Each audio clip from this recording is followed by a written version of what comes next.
今日咧其實講嘅關於嗰個地積比率嗰個轉移嘅。2023年嘅時候咧，其實政府做呢一樣嘢咧，其實有一個叫做地積比轉移。咁啊嗰陣時就擺咗喺 Time Plan Board Guideline 43入邊嘅。嗰時講嘅係乜嘢咧？有一個叫做 Sending Site， 有一個咧叫做 Receiving Site。Sending Site 咧就係嗰啲而家未起盡嗰啲樓咧，其實可以將嗰啲未起盡嘅咧，或者係你已經拆咗嗰啲咧，就搬落去個 Receiving Site 入邊。其實就係咁簡單嘅啫。而 Receiving Site 收個上限咧，就係規劃大綱圖上邊個頂嗰個 plot ratio 再加30%。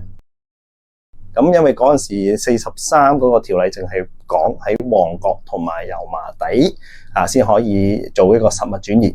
咁啊2025年咧，咁啊政府覺得咁不如再 open up 啲啊，再 relax 一啲啊，可唔可以試下用實物轉移變咗做金額轉移，去抵消翻而家投地、補地價同換地嘅金額咧？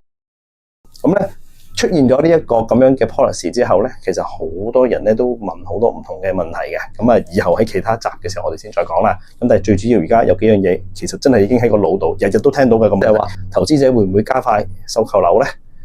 咁第二個想法咧就係話，補地價嗰啲標準啊，究竟用咩嘅估價去釐定咧？去用標準金額啊，我哋用個案啦，定係定期 review 咧？